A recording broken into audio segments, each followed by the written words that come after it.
Rule number 1, including the male perspective. Jane Austen would never write a scene with one man on his own or two men together. It was always scenes with women included. Pride and Prejudice particularly, I wanted to write a pro-Darcy adaptation, so I wanted people to have a chance of seeing things from his angle. And in fact, the whole story must have started when Darcy and Bingley ride into Elizabeth's home county. And I thought, well, let's do that. Big horses, big men, tight breeches, muscular thighs, Elizabeth up on a hill watching them, thinking, ooh, this is interesting. Rule number 2, don't be afraid of physicality and don't be afraid of sexuality. The driving engine is nearly always sex and money, and sex is particularly important in Pride and Prejudice. The engine of the plot is Darcy's desire for Elizabeth. Mr. Darcy? And so I thought in this, let's emphasise that these people are not just stuffed shirts. They're young people full of hormones and they're bursting with energy. And I thought, well, you know, let's see Darcy in his bath, let's see him diving in his lake, let's see him fencing, let's see him riding, let's see him out of breath.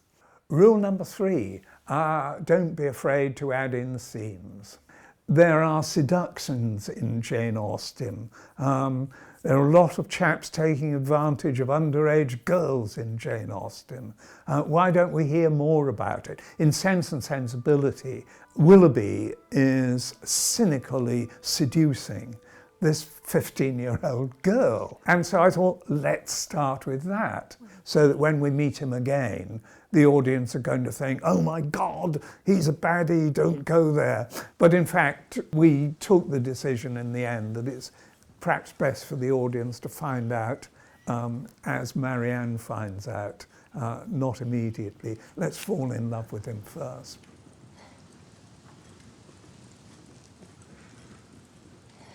Rule number 4, a look can be worth 1,000 words. My favourite scene in Pride and Prejudice is that one in the music room where Darcy and Elizabeth are exchanging looks across the piano. In this scene, Darcy, he looks at Elizabeth with love. She looks back at him and he recognises he's in with a chance. She seems to love him too. It's a beautiful moment. Rule number 5, delayed gratification. One of the great things about these 19th century stories is that the big love moment can be delayed to the end, often because of social conventions. And it's interesting to see what stops them coming together. In Pride and Prejudice, it's the faults of the two main characters, really. It's pride and it's prejudice. In Sense and Sensibility, it's something more technical in a way, because it's Edward's a secret engagement to somebody else, which means that he's unable to speak freely. Excuse me.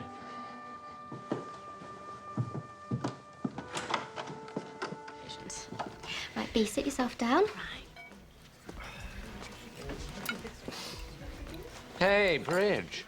How's your love life? Oh. Still going out with that publishing chappie? No. Never.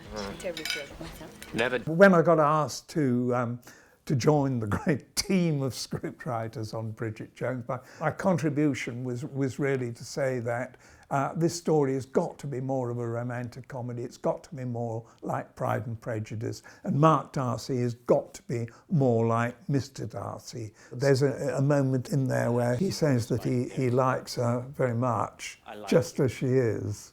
Very much. Apart from the smoking and the drinking and the vulgar mother and the verbal diarrhea. No, I like you very much. Just as you are. That's a very kind of Jane Austen-ish sort of moment. Reminds me of one of Persuasion or something like that. Nice to link the two together.